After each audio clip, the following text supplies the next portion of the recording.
Good evening, and welcome to the 9th and final event of the 2022 Digger Debate Series, this one featuring candidates for Lieutenant Governor.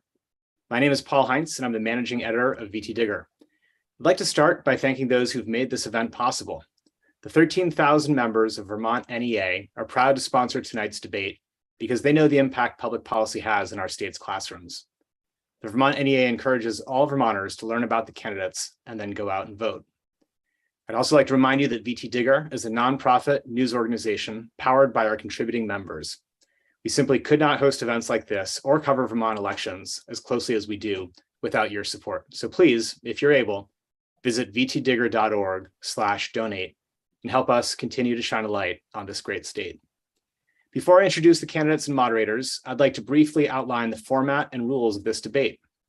We'll start by asking the candidates to deliver brief introductory remarks focused on a question we've provided ahead of time. We'll then turn to questions our moderators will pose to the candidates. They will generally have 90 seconds to respond to those questions. The moderators may pose brief follow-ups or, at their discretion, allow the opposing candidate to respond. We'll generally allow those named by their opponent to respond. Those answers should be limited to 30 seconds. Twice during this debate, we'll allow both of the candidates to pose a question to one another. And finally, we expect to end the evening with a lightning round during which candidates will answer questions in just a few words, and we'll conclude with closing statements. I now have the pleasure of introducing our candidates and our moderators. First, we have Senator Joe Benning, a Republican from Lyndonville. Senator Benning has spent his career as a trial attorney in the Northeast Kingdom. He was first elected to the Vermont Senate in 2010. He served as Republican Minority Leader and is currently chair of the Senate Institutions Committee. We're also joined by former Lieutenant Governor David Zuckerman, a progressive Democrat from Heinsberg. David is an organic farmer and small business owner. He was first elected to the Vermont House in 1996 and was elected to the Senate in 2012. He served 2 terms as Lieutenant Governor from 2017 to 2021, and he's now seeking to return to the office. Finally, I'm pleased to introduce our moderators for tonight's event, VTDigger reporters Riley Robinson and senior editor Mike Doherty. Riley and Mike, take it away. Hey, thanks, Paul, and thanks everyone for joining us. We'll begin this evening with an introductory question to each of the candidates. In Vermont, the Lieutenant Governor has a limited role in policy making. How would you use this office to make an impact on issues facing Vermonters? You'll have 60 seconds to respond. Senator Benning, we'll go to you first. Mike, I would first say that I think it's not a limited role, it's almost a non-existent role in policy making. You can advance arguments about why something should be done, but you have no power to draft legislation or bring it into a committee and vote on it. I would see this as a golden opportunity to serve as both a diplomat and a mouthpiece for the state of Vermont. Diplomacy meaning like when I brought a monument down to the state of Virginia and had it installed on Confederate property, extolling the virtues of Vermont troops in the Civil War at Cedar Creek. That dealt with the state of Virginia, the National Park Service, and the Battlefield Foundation, and that's the kind of thing I think I'd do very well.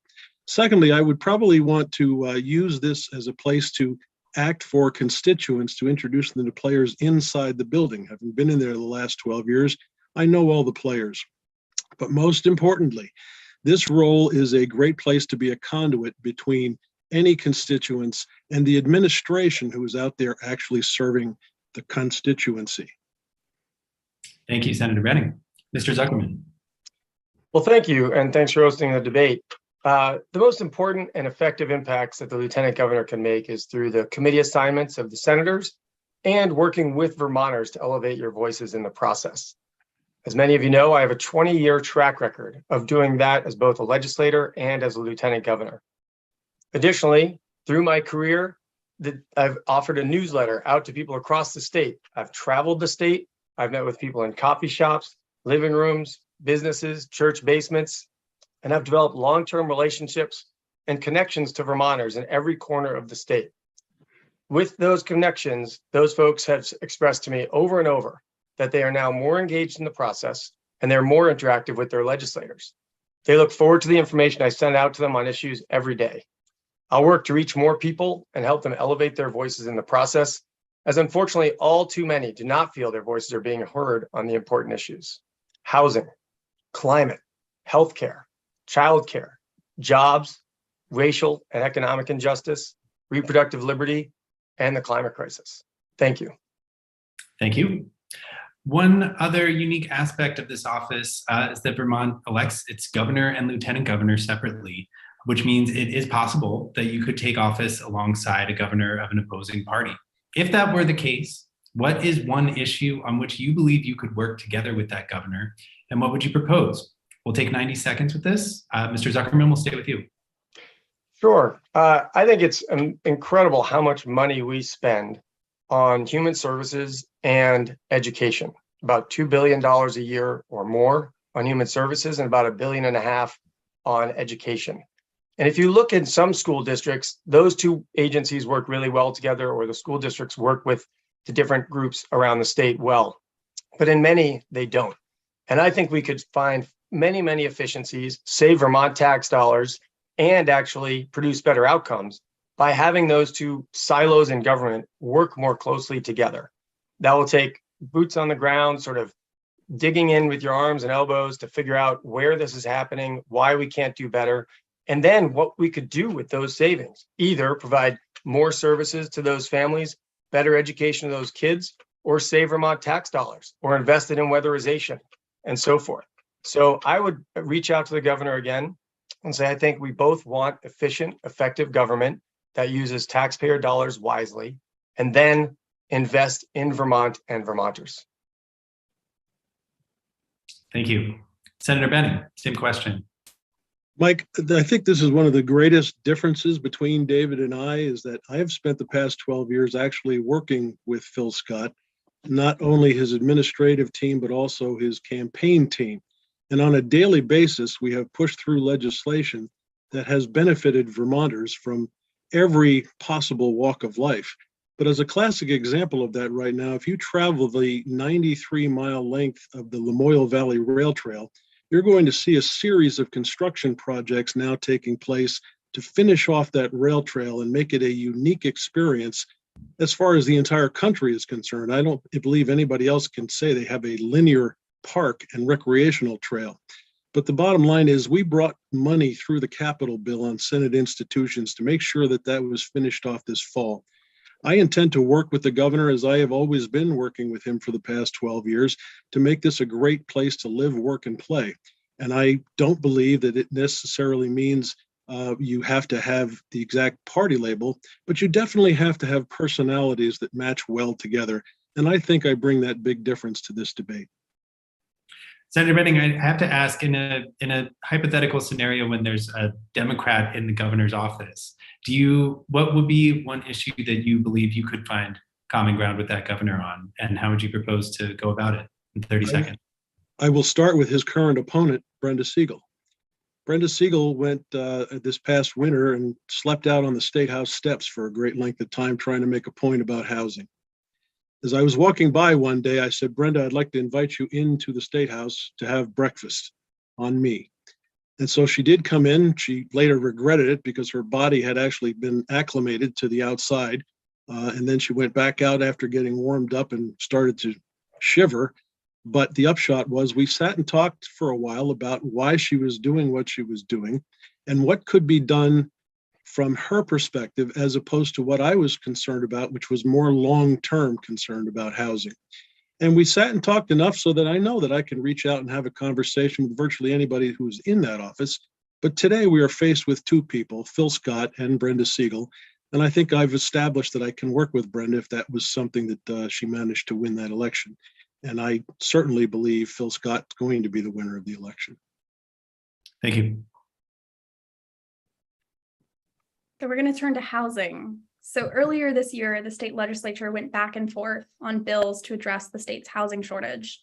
There was disagreement among lawmakers as to whether the state should create a rental registry to further regulate rental properties while the state invested in affordable housing. Senator Benning, you have opposed legislation that would create such a registry. Do you believe that public funding to create affordable units should come with any additional regulations attached? And if so, what policies would you support? Riley, public spending is already taking place to try to refurbish buildings which are literally all over the state, our housing stock, much of it is in need of refurbishing and could bring in affordable housing.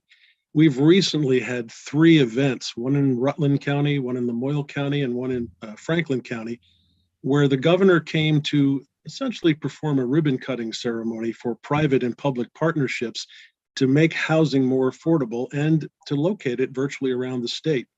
We dedicated $90 million to increase funding for housing in this state.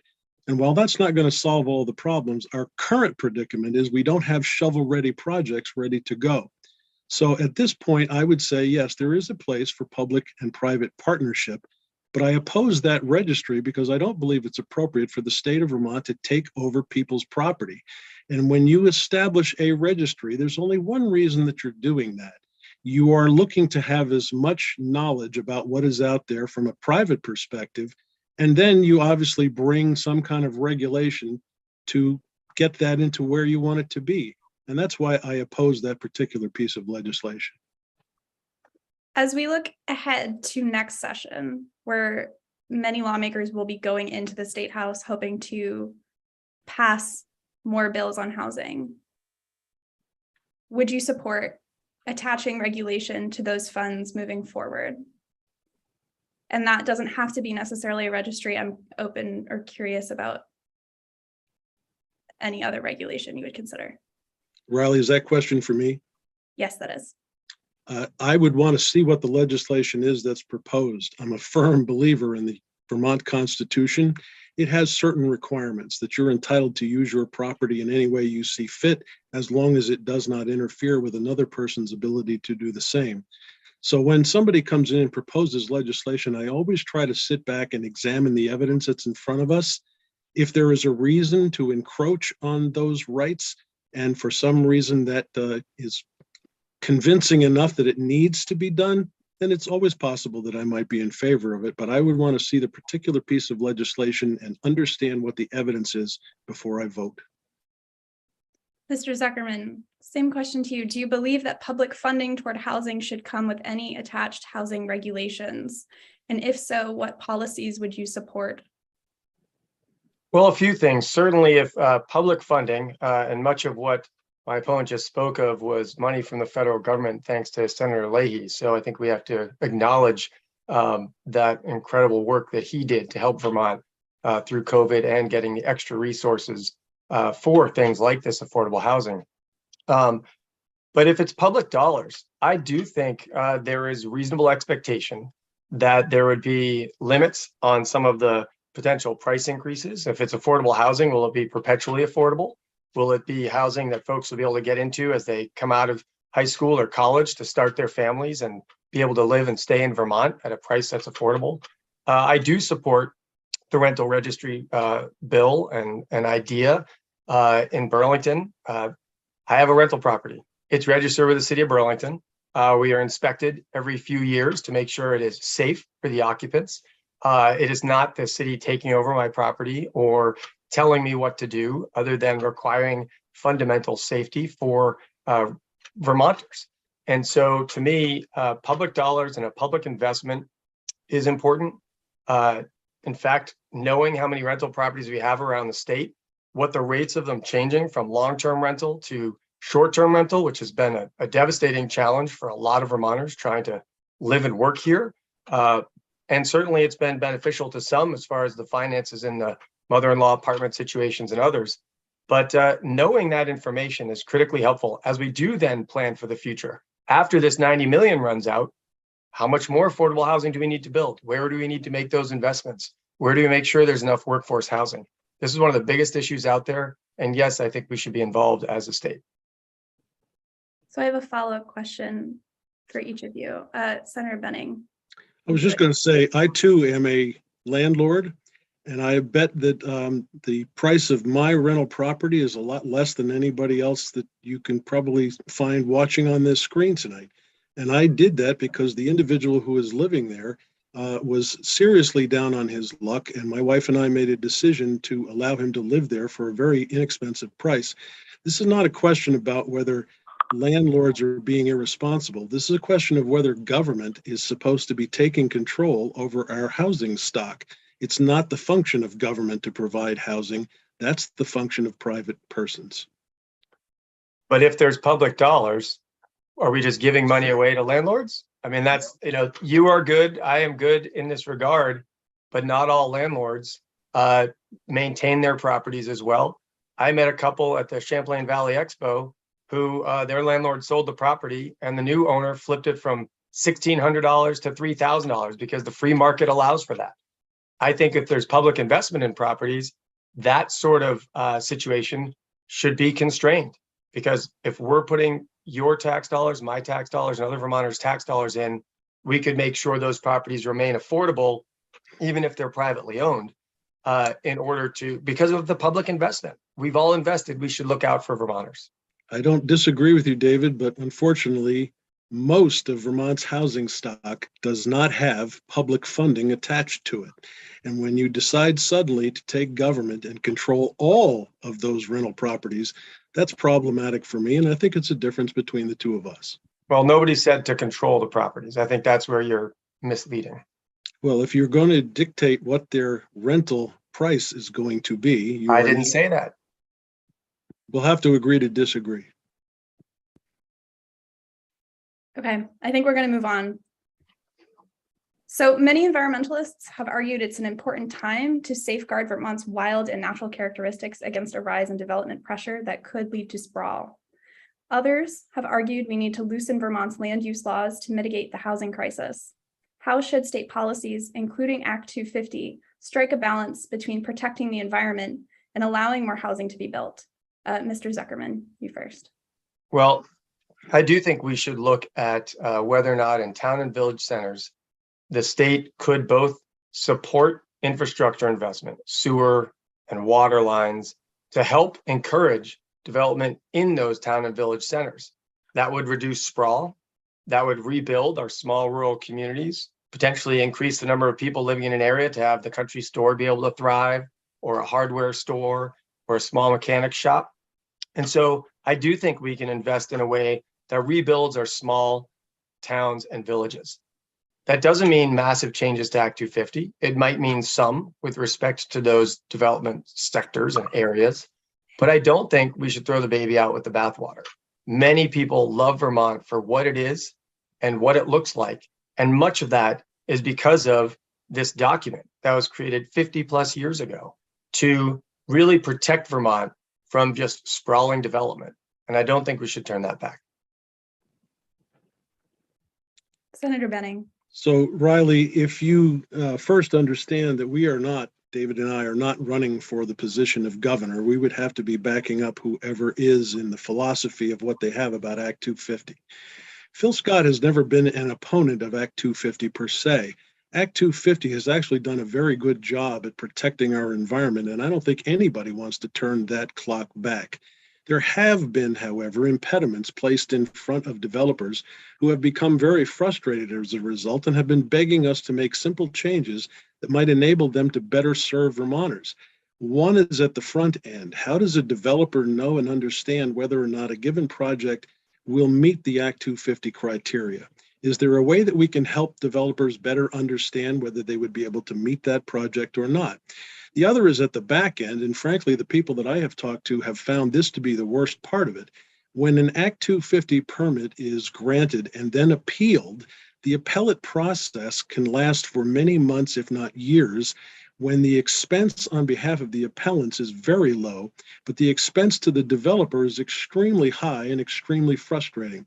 We've got to figure out a way to shorten that time period, but I don't think anybody here wants to throw out the baby with the bathwater. Act 250 has served our environment very well. Mr. Zuckerman, I saw you raise your hand. Yeah, just briefly, one of the things that I think is a fundamental difference is that many folks think the rules of Act 250 are good, but they aren't as quickly resolved as my opponent has just spoken about. At the same time, my opponent is part of the world of smaller government, shrink it. We should put the resources into the Act 250 process so that when folks submit proposals, they can get answers faster. I've heard from many developers that the response doesn't come quickly enough or is incomplete, and they've got to move on a reasonable timeline. I run a business, there's timelines to businesses. dollars don't just sit there. They cost money during those pauses. So I believe we should invest in those staff. And one of the things that's different between my opponent and I and the current governor is vacant positions in state government to appear to save money that I think cost us money in the long run by inhibiting those results and those permit applications being processed as fast as they could. So if I could just respond, if you meet with developers and understand their frustrations, there is a way to get through this. This has nothing to do with increasing the size of government, which correspondingly means an increase in all of our taxes. Let's take Wayne Lamberton, for example. I hope he doesn't mind me using him as an example. You know those Maplefield stores you've been stopping in? Well, he's the developer who's developed those. He's moving out of state right as we speak because he's so frustrated with the process. How is it that we can help improve the lot of developers who are trying to bring good services to the state and good jobs? That's the serious question that's been posed for 10 years plus. I also have a follow-up question for each of you. Municipal zoning is often cited as an obstacle to building housing. What role do you think the state should play, if any, in zoning reform? Mr. Benning, or sorry, Senator Benning, we can stay with you. Well, I'm a firm believer in trying to keep things as local as possible. I live in Lyndonville. I would never want to be in a position as a lieutenant governor to be dictating what folks in Burlington should have for their own zoning regulations. I think that's on them. And the closer to the people that you make those kinds of decisions, the better off people are going to be. One of my frustrations with state government is we've had a very long history in this state of suddenly deciding, based on the majority of the population being in Chittenden County, that everybody else in the state has to abide by what Chittenden County folks thinks is appropriate. And I've advocated many times on the Senate floor that we should not be approaching government from that perspective. I understand that there are frustrations with what's going on at times in Burlington. I understand that they might need to have corrective measures taken. That does not necessarily mean that those corrective measures need to be spread across the state. And that's one of the frustrations we have on the eastern side of the state while we're trying to compete with the folks across the river in New Hampshire. Mr. Zuckerman. First, I just want to correct a small fact, which is I believe about 70% of the state does not live in Chittenden County. So I think my opponent just said a majority do live in Chittenden County, and that's not factually correct. The reason I say that is that, in fact, the state does not impose a lot on municipal towns with respect to, there are towns with no zoning. Roxbury has no zoning. Many towns across Vermont have no zoning. Others do. And that has been left to those local municipalities to decide. Sometimes there are incentives put into legislation. If you'd like to have resources from the state to do certain development in your community, sometimes there's a not quite quid pro quo, but you might have to have some rules around it if you're going to use those state dollars and tax dollars from Vermonters all over the state who are contributing to the development in your town. But no, towns make that decision. We have that local control. I haven't heard anybody saying that that should be altered or changed to have your zoning be dictated at the state level in terms of the local zoning ordinances. I will say, since I have a couple more seconds, that as a lieutenant governor, one can travel the state and help with hosting town meetings or bringing people together in communities, not telling them what to do, but by helping facilitate productive meetings. Although usually I think that can happen at the local level with or without the state officials coming in. I appreciate that comment, David. I have numerous times on the Senate floor suggested the folks sitting in front of me, otherwise known as the Chittenden Six-Pack in the Senate, take a ride up Route 5 on the western side of the Connecticut River and take a ride back down to Routes 3 and Route 10 on the eastern side of the river in New Hampshire and notice the difference between how things are going from an economic perspective. I really believe we need to maintain local control, which was the substance of this question. And I really think that if we try to do something with a broad brush across the state, we begin to have problems. And I don't think I suggested anything otherwise, but you do a good job of presenting it as if that's true. Thank you both. Thanks. We're going to move on. We are going to move to the topic of public safety. Police departments in cities and towns across the state have been struggling to fill vacancies. And multiple times this year, Vermont State Police have told municipal agencies that they too are too short-staffed to provide needed coverage. What do you think needs to be done to stabilize or reform Vermont's public safety infrastructure? Senator Benning, we'll start with you, 90 seconds. The biggest problem I see we've had recently is the effort to defund the police. I can't tell you how many times in judiciary I have heard the constant drumbeat from law enforcement agencies about the image problem they are suffering as a result of the state leaving the impression that we do not appreciate them. And what's going on in Burlington right now is an absolute disaster. I'm a criminal defense attorney by trade. Normally, I wouldn't be involved in this conversation. But as somebody from the Northeast Kingdom, I have to tell those of you in Chittenden County, I am absolutely afraid to go and walk on your streets at night. That is a problem that has to be corrected. And I think the bulk of that problem has been this attitude, if you will, of government saying, we're going to defund you. I also have an objection to trying to remove qualified immunity from law enforcement officers. We have heard constantly from law enforcement officers that they are having problems recruiting people, not just because of the lack of personnel that are out there, but for the image problem of potentially being sued for making a mistake that otherwise would be covered and is covered by a municipal employer. I have an attitude concern that this state has presented to law enforcement in such a way that we are saying to any prospective recruit, stay away. It's not accepted, and you are not going to like the treatment that you get from the citizenry. I believe firmly that we've got to get a handle on this because safety is the number one priority of our government. And it is not something that is being dealt with right now in the proper way. And it starts at the top, where people have to literally say, we believe in law enforcement, we need you, we have to trust you, and we think that you are an important part of our protection, and leave it at that so people are not staying away from law enforcement recruiting offices. Thank you. Mr. Zuckerman, what needs to be done? Well, thank you. I think a number of things. When you open the question, I believe it was talking about public safety, the broad concept of public safety, which I think is really important. Because law enforcement is one critical component of public safety, but it's not the only one. When folks have talked about supporting more mental health, building more affordable housing, tackling the drug crisis that's out there, these are all different aspects of public safety, many of which don't have to involve our public safety law enforcement officials.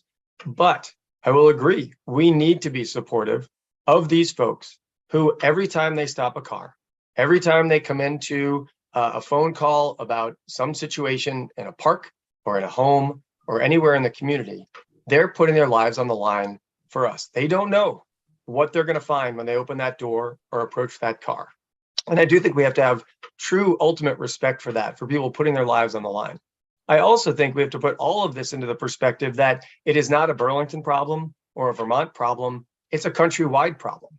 We have all across the country shortcomings in the folks who are applying to be in law enforcement, and also shortages in all jobs across the spectrum.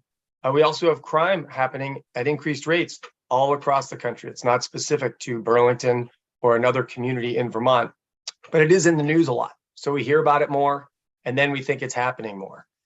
The reality is we need to be building affordable housing. We need to be creating jobs.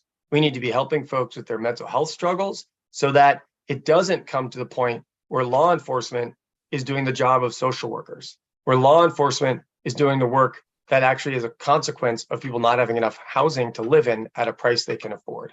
So this is a complicated issue that goes from law enforcement to the broader umbrella of public safety.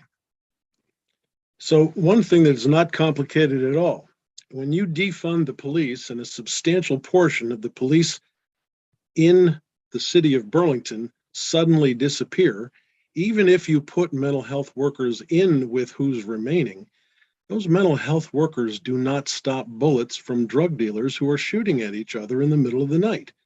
You have to concentrate on making sure the public is safe first.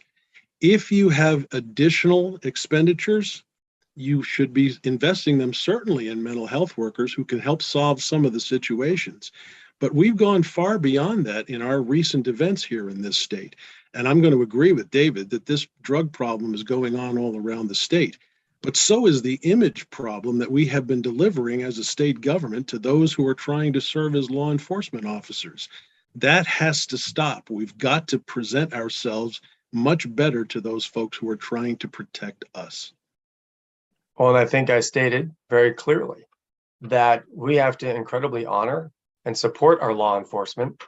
So again, you've changed what I've said in that we do need to support our law enforcement.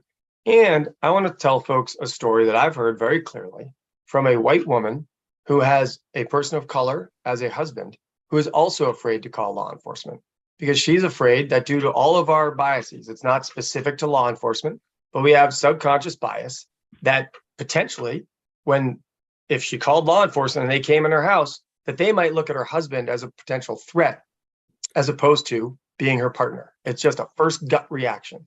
And so she's afraid to call law enforcement. So we need to do this across the board. We need to be supportive of law enforcement. We have to recognize the risks they're taking.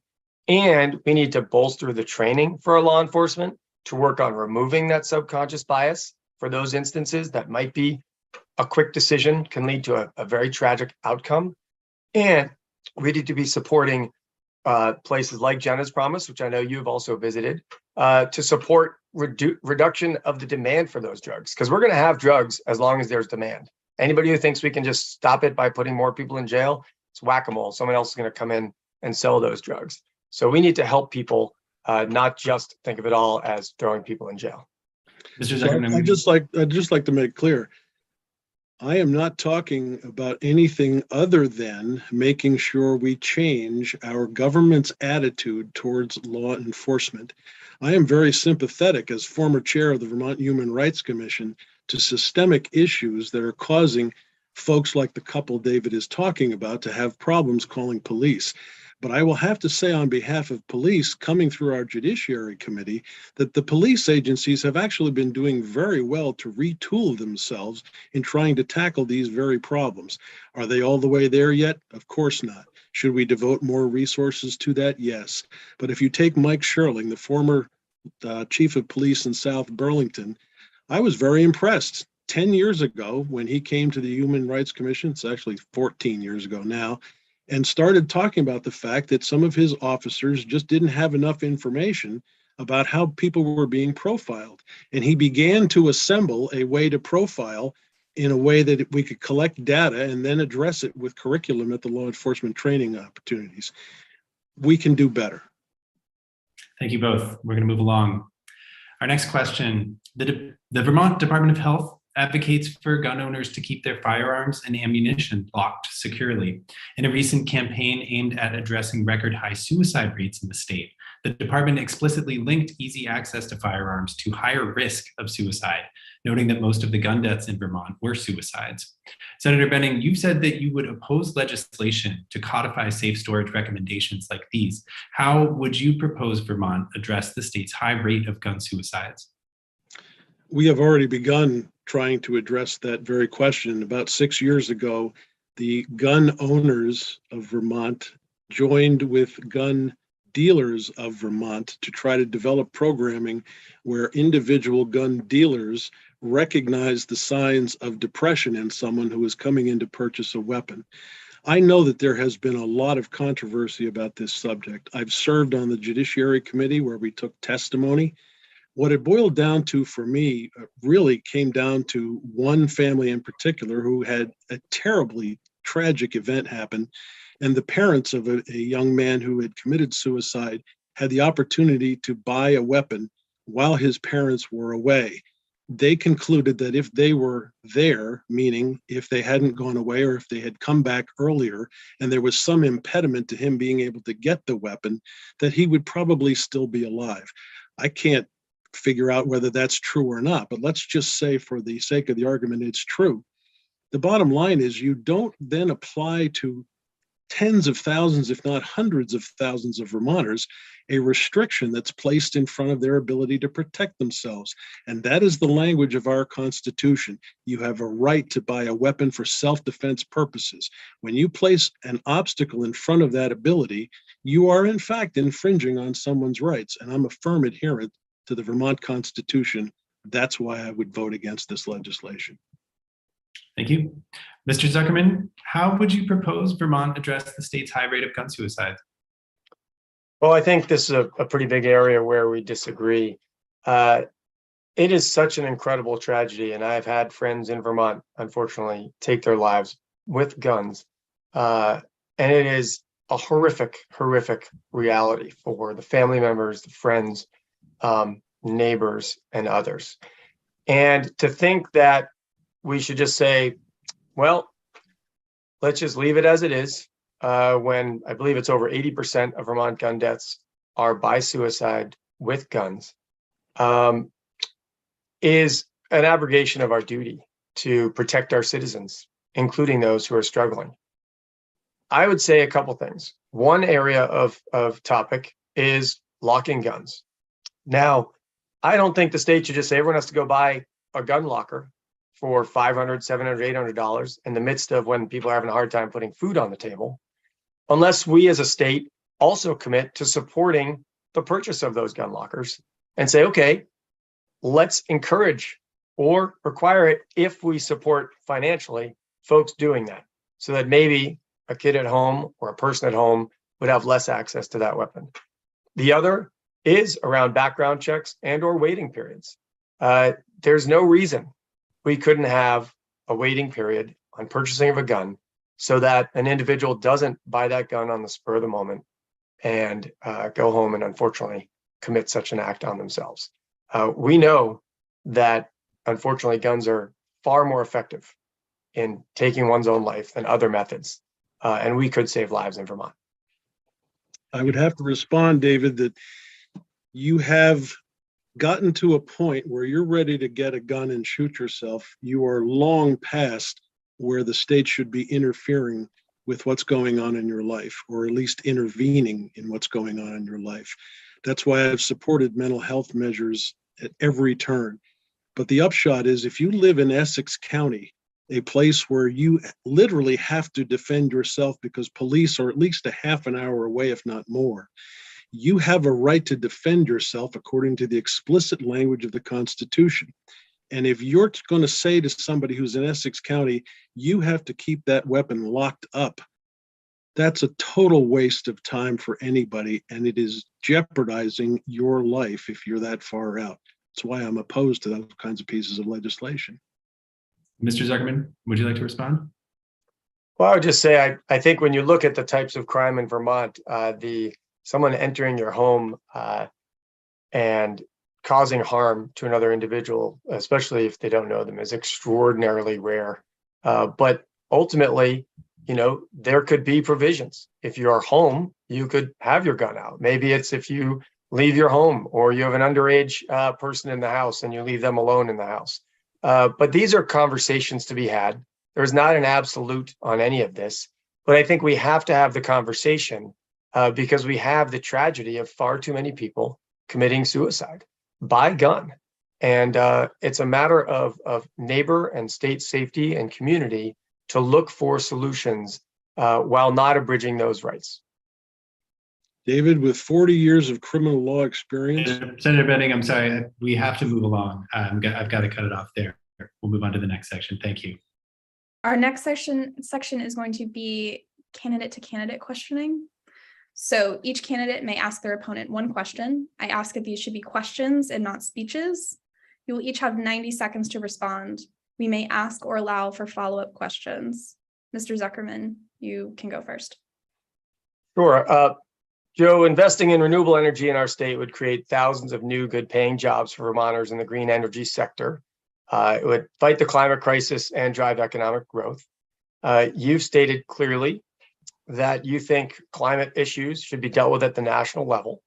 So I'm curious, would you strongly support a bill that would invest in jobs in renewable energy, or continue to say no, the climate issue is too big for Vermont to handle? David, I think that has mischaracterized everything I've ever said in every debate on this subject. There certainly should be a conversation at the national level on climate change, because that's the place where you can bring about the most effect. Vermont can't tell China, for instance, or India to stop building coal-fired power plants. The national government can position itself in such a way where that conversation changes. Vermont should be investing the small resources that it has to equip its citizenry with resiliency. That is about as far as we're going to be able to take it in events that are coming at us from every direction by way of weather and climate. You can't put on the backs of 600,000 Vermonters the responsibility for trying to stop or reverse climate change.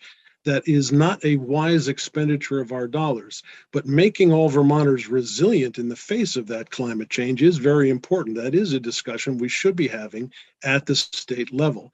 I have opposed using the wrong tools when we address climate change, because if I see tools that are doing other things to destroy the environment, I will stand up and say so.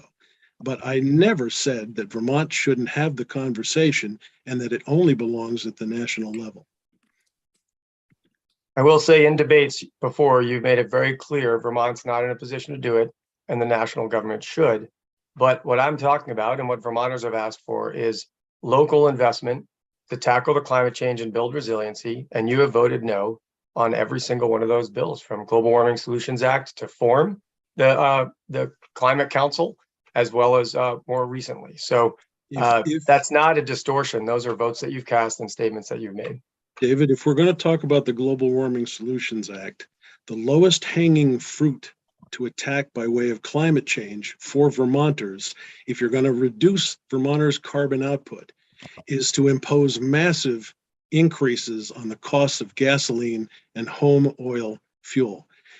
That is a fact. Today, California's average price of gasoline is over $6.08 a gallon.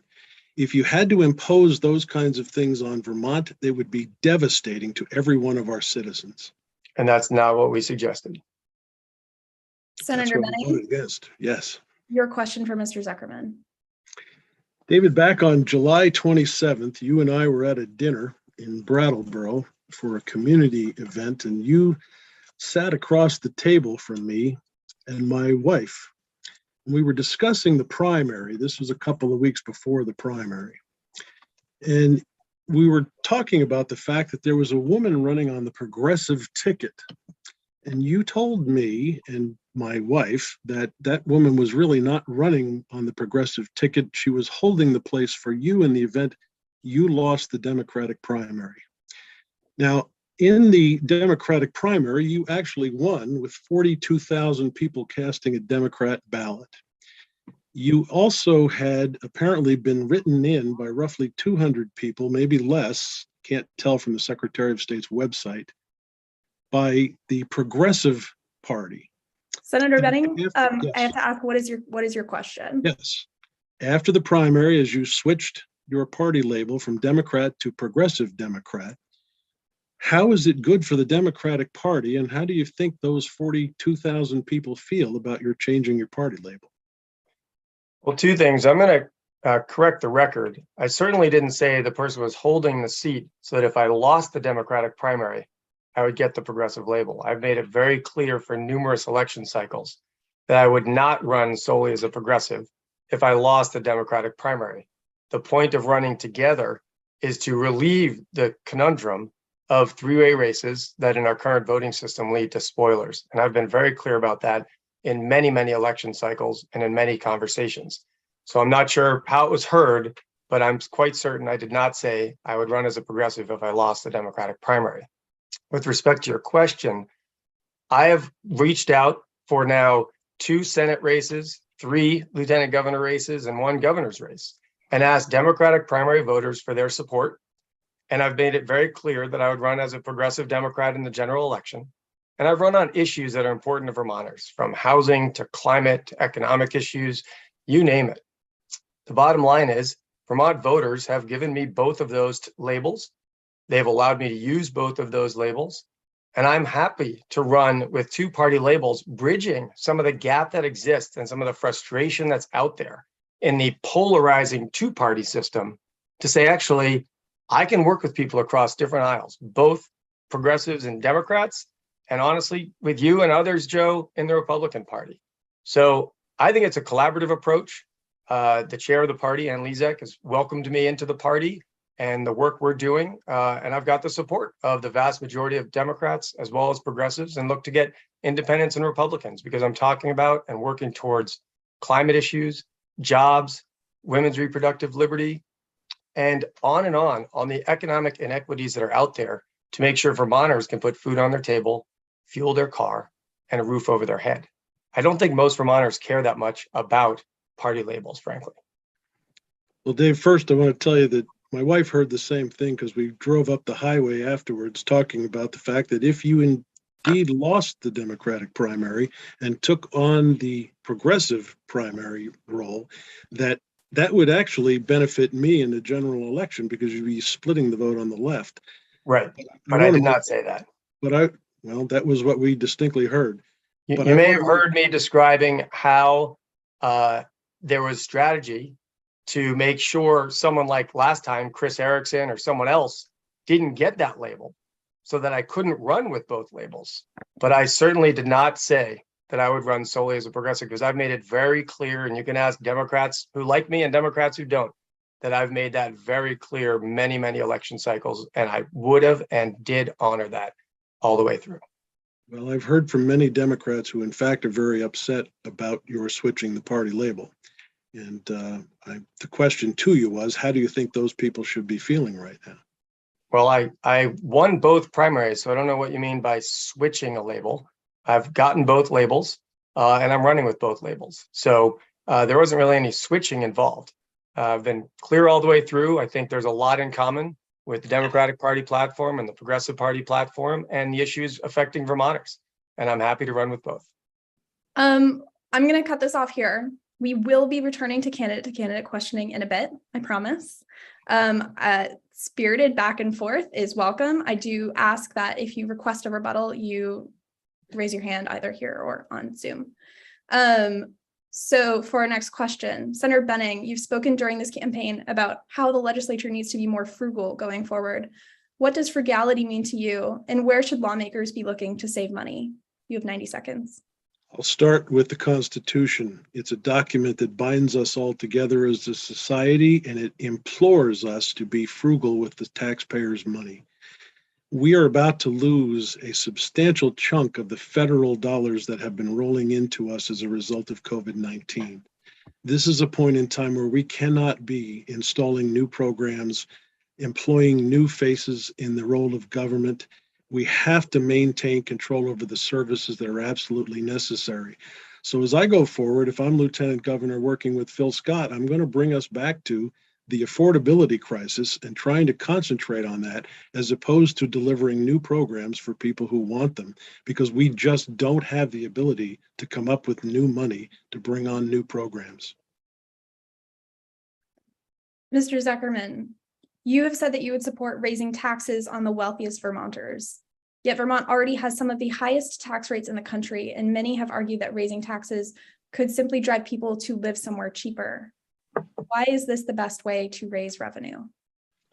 Well, I think there's a number of ways to raise revenue. I don't think I've said it's the best way or the only way. Right now, I think a lot of folks are looking at the second home purchases and the value of those homes and the housing shortage, and think, what if and why don't those people, maybe with second homes in the $4 and $10 million range, pay more to support our local communities in education or our state coffers? So there's an opportunity. Second homeowners who have, maybe even some of whom have left Vermont, although statistically the same numbers of people percentage wise are leaving New Hampshire for Florida as Vermont for Florida. So clearly it isn't just a tax issue, it's primarily about winter. But I would say that we have seen the wealthiest folks in this country get huge tax breaks for the last 50 years under a supposed trickle down or neoliberal policy that was going to help everyday people. And I would say today, everyday people are worse off than they were 50 years ago. They're worse off than they were 6 years ago under the affordability agenda. Right now, folks are struggling to put food on the table. They're struggling to put fuel in their car. They're struggling to buy a house. And I would say that, sure, free market, laissez-faire governance, as smaller government people want to see, leads to many of these things when there's shortages and lack of resources and lack of housing. So instead, I would say that we should raise some revenue. We should invest it in the infrastructure for Vermonters, housing, mental health, and other human services to make sure folks can get back on their feet, technical education to get people better trained for the jobs that are out there, wanting a workforce that we need to help develop. So I think there's a number of ways to do this, including the fact that the wealthiest Vermonters, those making $400,000, $500,000 a year, and there's not a ton of them, but they could pay more in order to invest in our communities. I was talking with some folks earlier today about universal school meals. That's supported across the board. Might take taxes, but it's supported across the board. Thank you both. We're going to move on. Our next question was submitted for our debate series by VTDigger reader Kathleen from South Burlington. Kathleen writes, a strong and stable childcare system is essential to meeting the needs of Vermont's children, families, businesses, and economy. How would you advance solutions for Vermont's childcare crisis in 2023? Mr. Zuckerman, we'll stay with you.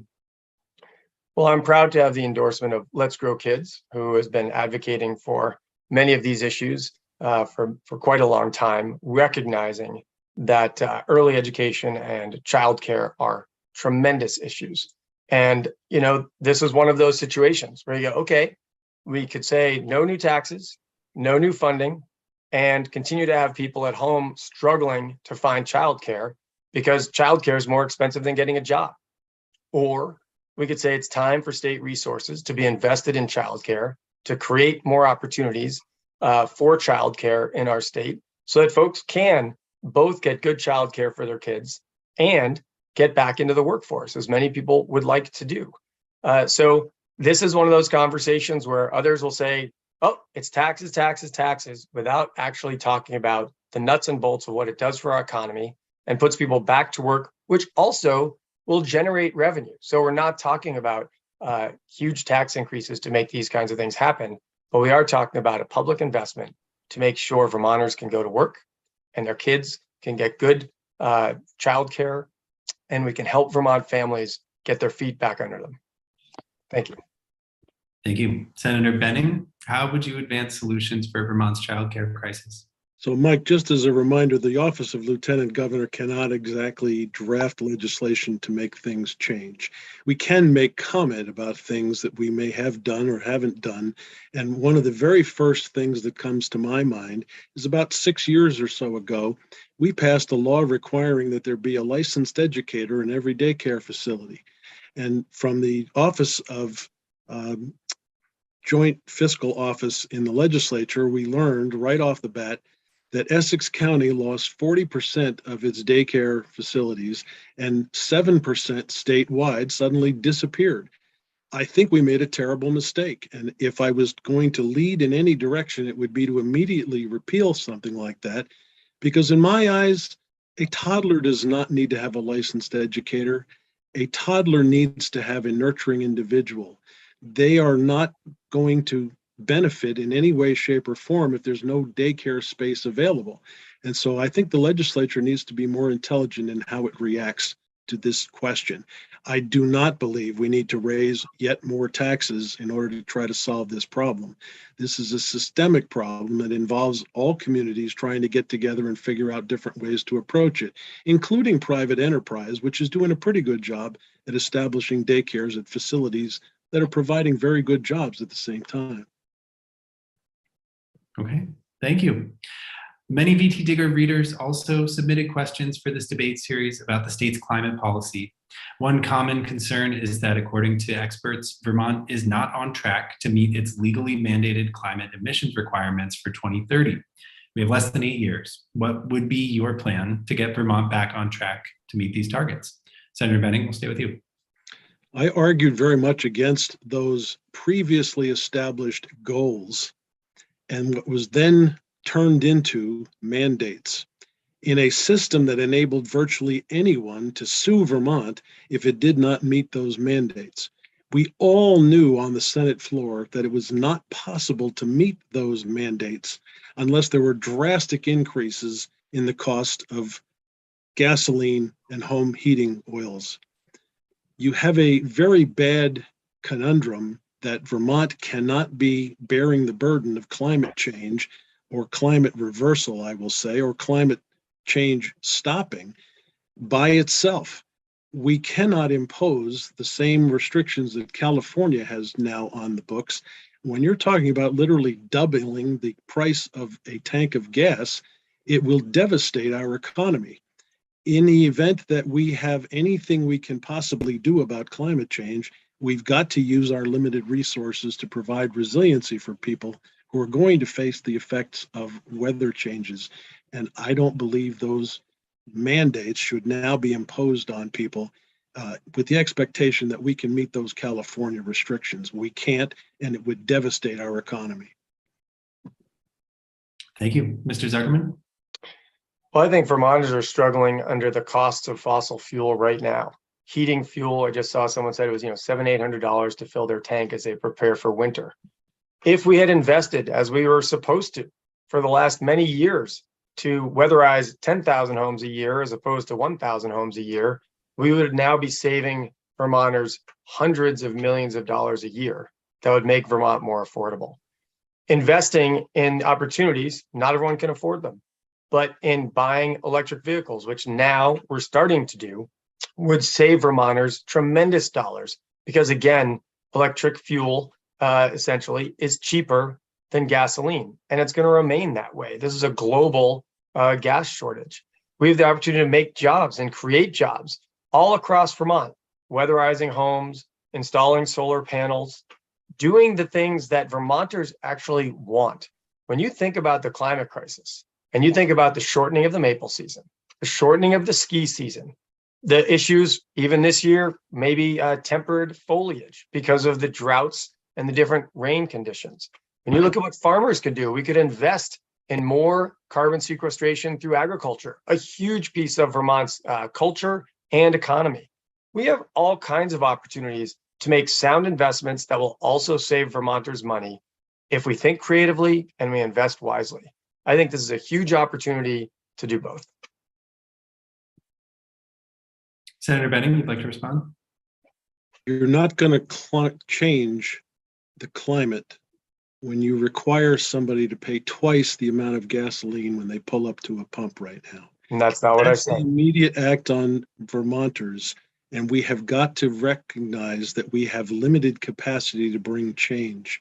We should certainly invest in trying to make sure we are protected from that change, but pretending that we 600,000 people can actually bring change is just misinforming the public and unfortunately creating a lot of emotional disturbance in the people out there who really want to bring about change. Mr. Zuckerman, would you like to respond? Well, I would just say I think Vermonters do want us to participate in making change to improve their lives. I do think you've mischaracterized many aspects in your last statement with respect to what I've talked about and others in Vermont have talked about in terms of the investment for Vermonters. No one's talking about raising gas taxes or doubling the price of fuel. But when you work to create doubt, which is the job of a defense attorney, you can be very effective. But that's not what I said.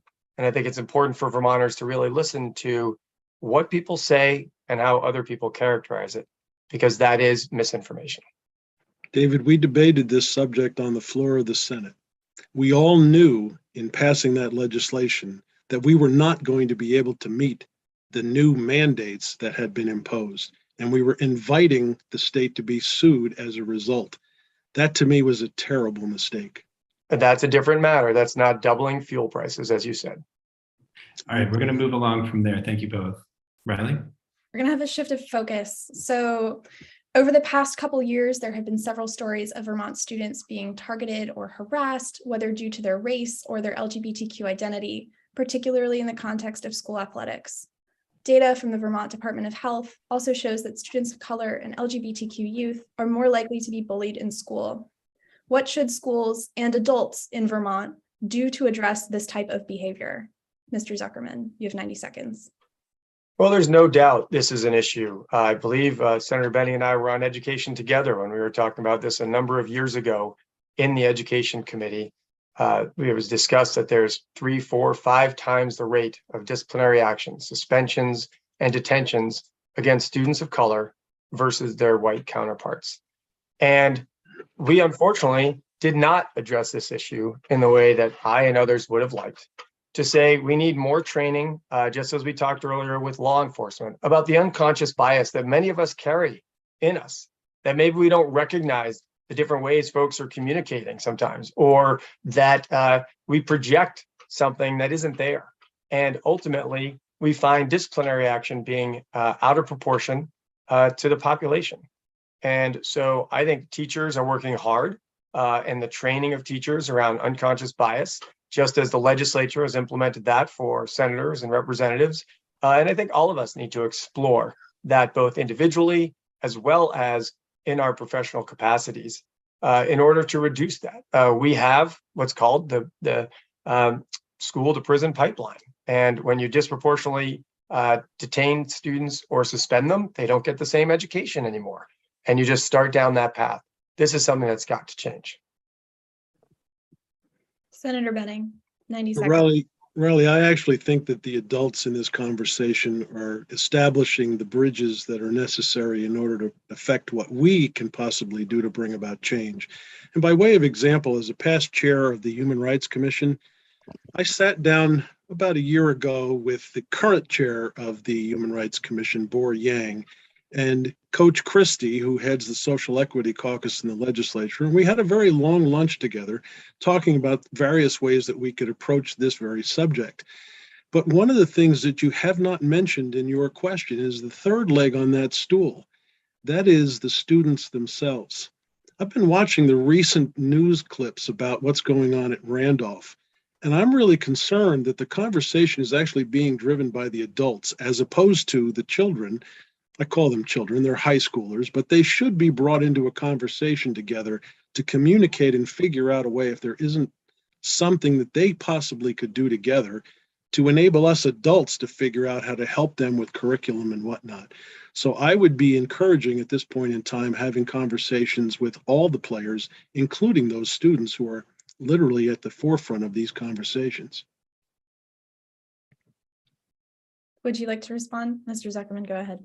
I would just say briefly, as Lieutenant Governor, I went to many high schools and some elementary schools and had numerous conversations with students from gyms full of whole class, the whole body, and to classrooms to really help converse with those students about how their voice could be brought into the conversation, whether it be this or many others that we've talked about today.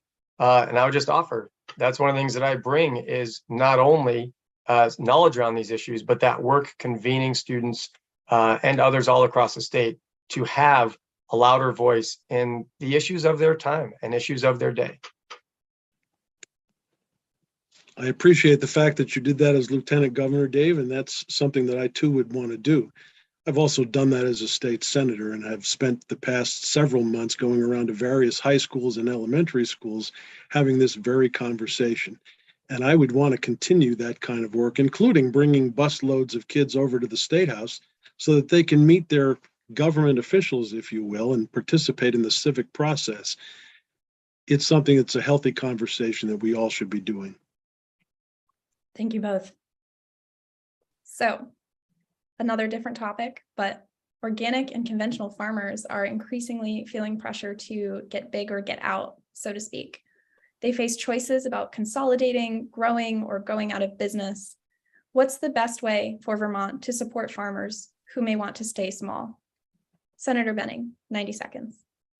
I think the most important thing we actually have done is something that David and I have already worked on together, and that was the legalization of marijuana and a taxed and regulated system to have it provided.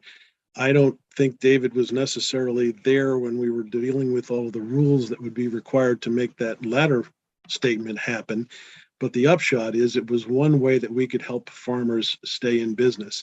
And David and I literally had traveled around the state together on various committees talking to people about how to make that work successfully for people who were growing.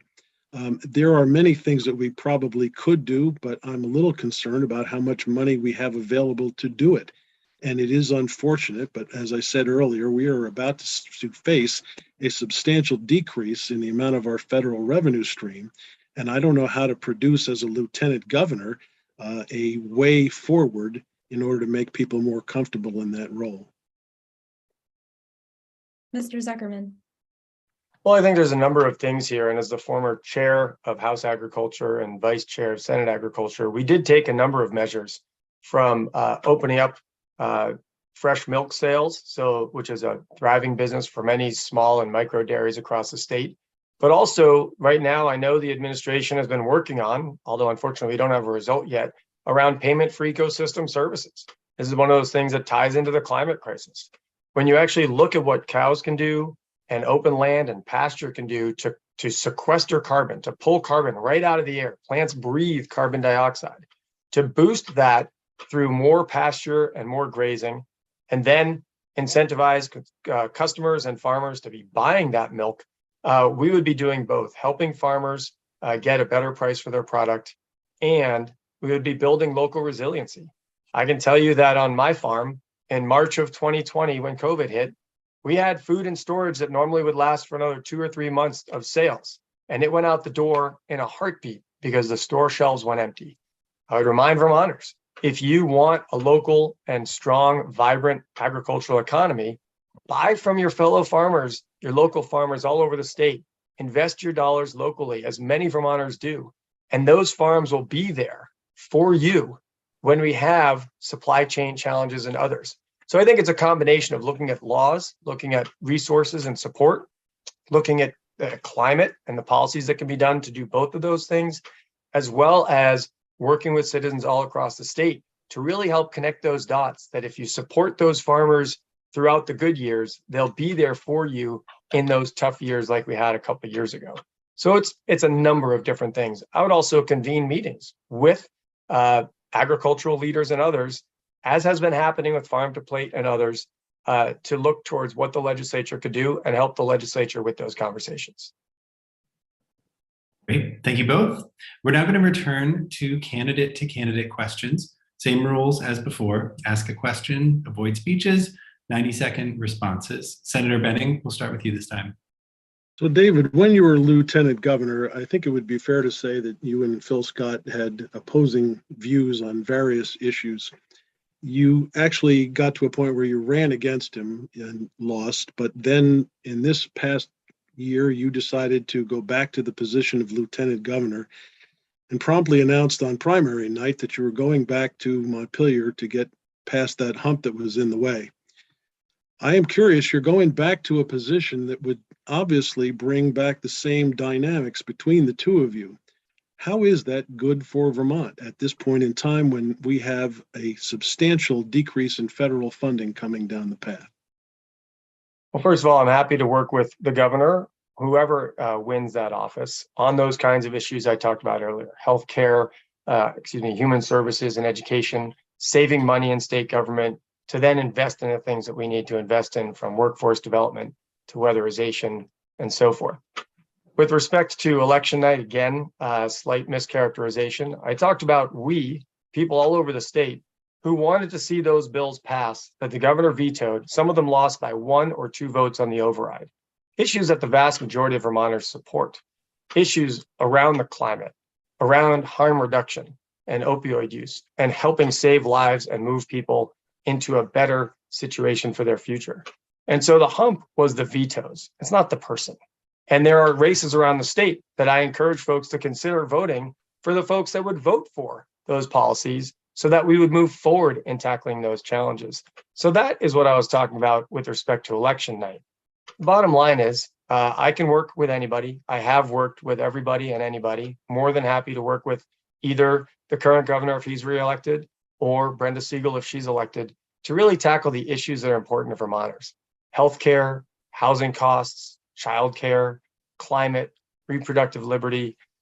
We can keep talking about differences of opinion. You and I have differences of opinion, but we actually generally get along pretty well, and we've worked on some issues together. I think if we're professional adults in the room, we can agree to disagree at times, and we can work collaboratively at times. And I look forward to that regardless of who the governor is. You do understand that the conflict is being brought back again if you step back into the role you had where the conflict began. That's a characterization. I don't think that has to be the case. I reach my hand out to shake hands as you do with many people, and I'm happy to work for Vermonters. Vermonters have chosen multiple elections to put Governor Scott in place and me in place. They may choose to do that again, they may not.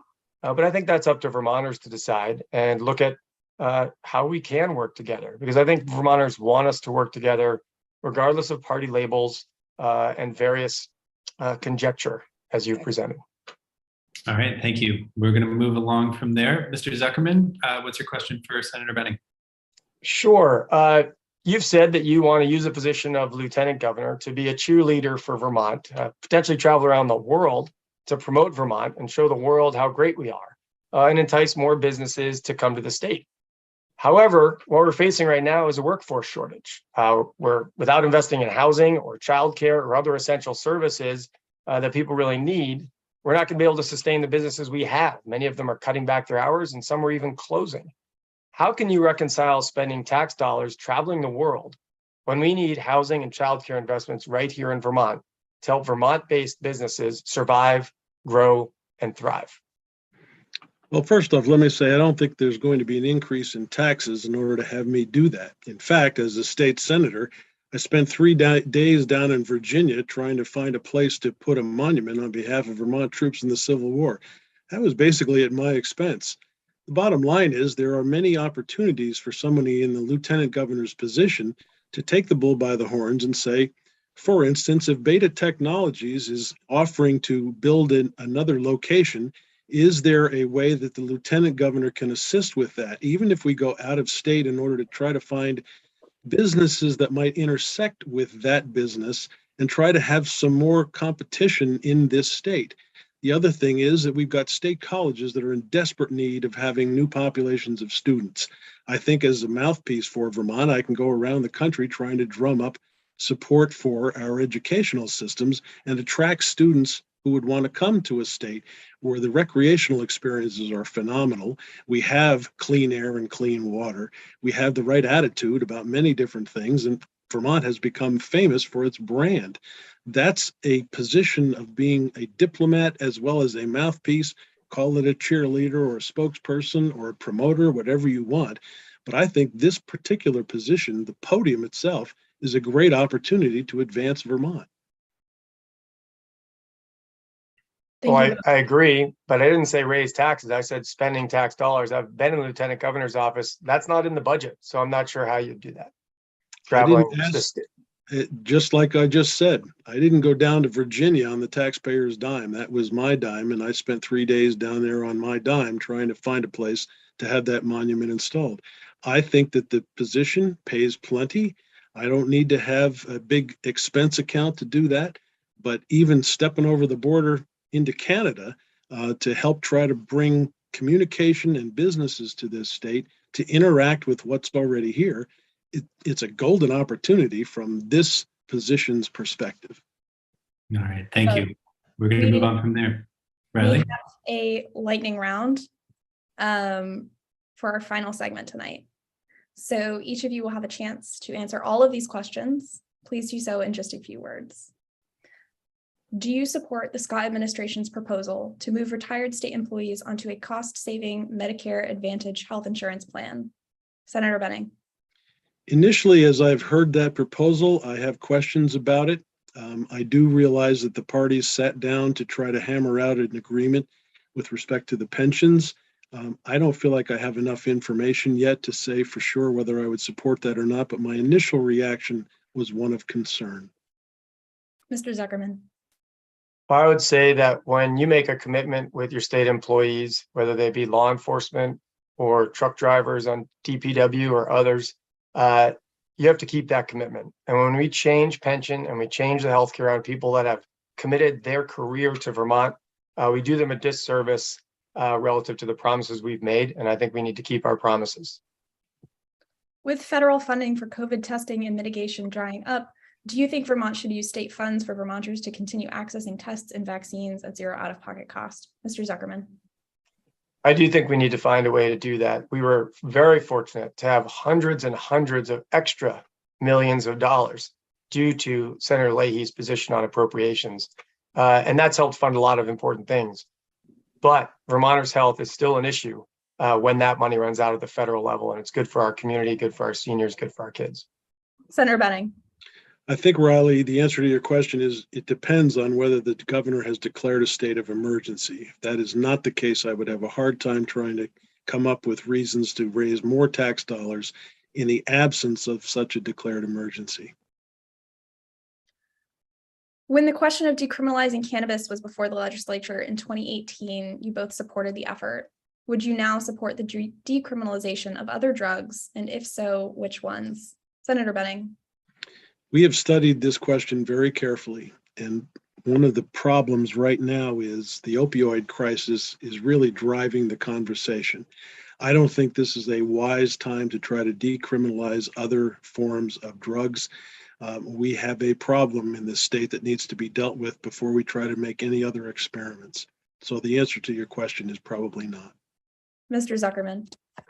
Well, I think when you have drug consumption done in secret and dark places and hidden scenarios and with huge stigma, we actually drive the problem worse.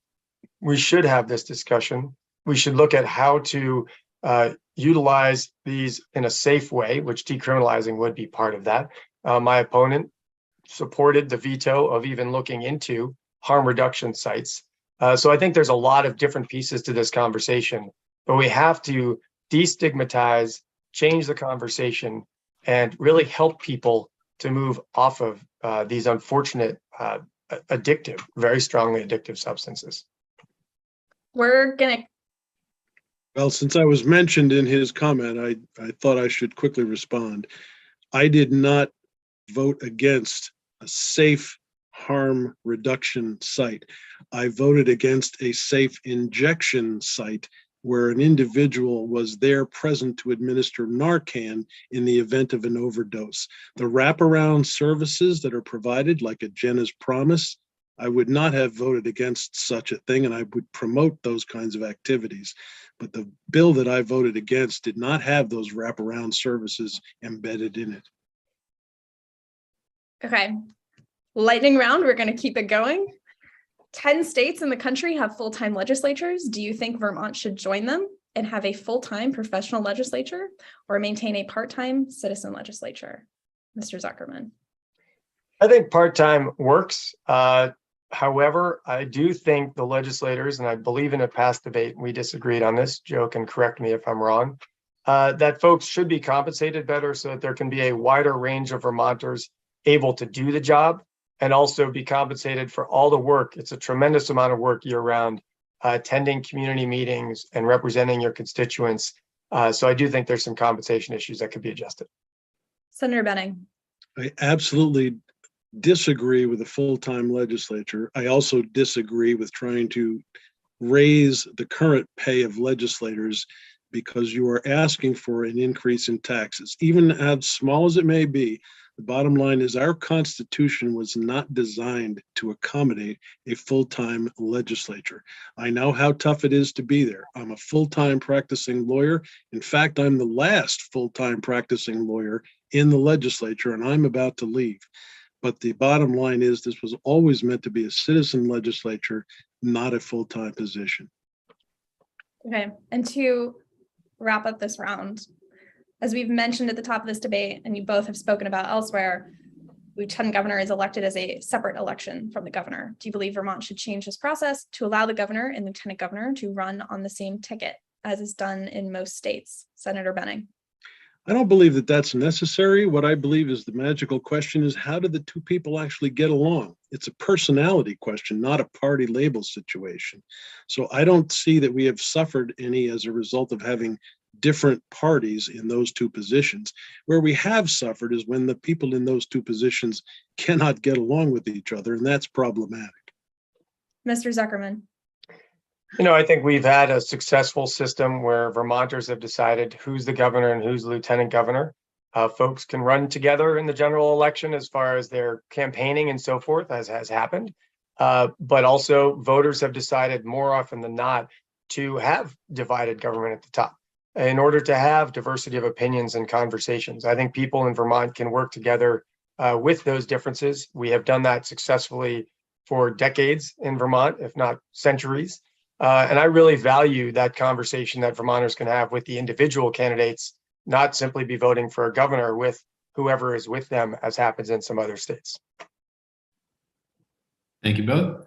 We will now offer each of you an opportunity to make a brief closing statement. You'll have 60 seconds. Senator Benning, you can go first. First, I'd like to thank all your viewers for taking some time to join us this night. My progressive opponent and I have one thing in common. We are both from away. After that, we have significant differences. For starters, I believe he came to Vermont intent on changing it. And for me, I came to Vermont intending to have it change me. David comes from a fairly wealthy background. I know that about him, but what he doesn't know this about me is that I came from a staunchly middle-class background. He has the ability, I don't, with money, to essentially buy your vote. I can't. I have to earn it. I submit there are two questions. First, which of us is actually concentrating on the position we're running for? And second, which of us is best positioned to help Phil Scott keep a steady hand on the tiller of our ship of state? You can find out more about me at joebenning.com. Thanks to you, Mike and Riley, for moderating this discussion tonight. And for all of you watching, have a great Vermont evening. Mr. Zuckerman. Well, thank you all for watching today and for hosting Vermont Digger. Thank you. You have a clear choice before you. I uniquely bring the experience and vision combination to address today's economic challenges, the climate crisis, and ideas for a future where my daughter, your children, and grandchildren can thrive in Vermont.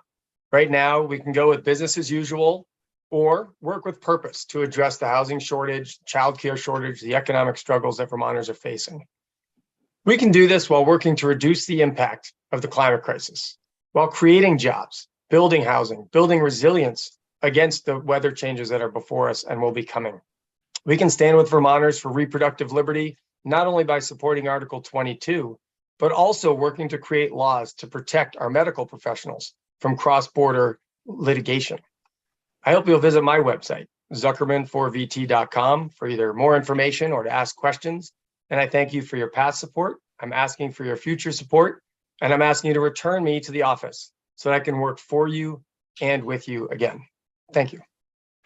Thank you, Mr. Zuckerman. Thank you, Senator Benning. That concludes VTDigger's 2022 Lieutenant Gubernatorial Debate. It also concludes our whole series of general election debates this year. You can find video and recaps of our previous debates at vtdigger.org/elections, along with our full voter guide for this year's general election.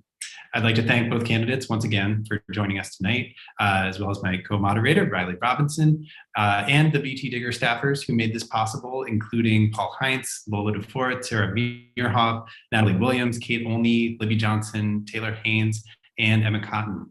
I'd also like to thank our sponsor, once again, the Vermont NEA. To support our coverage of Vermont government and politics, please visit vtdigger.org/donate. Thank you again, and good night. Good night, everybody.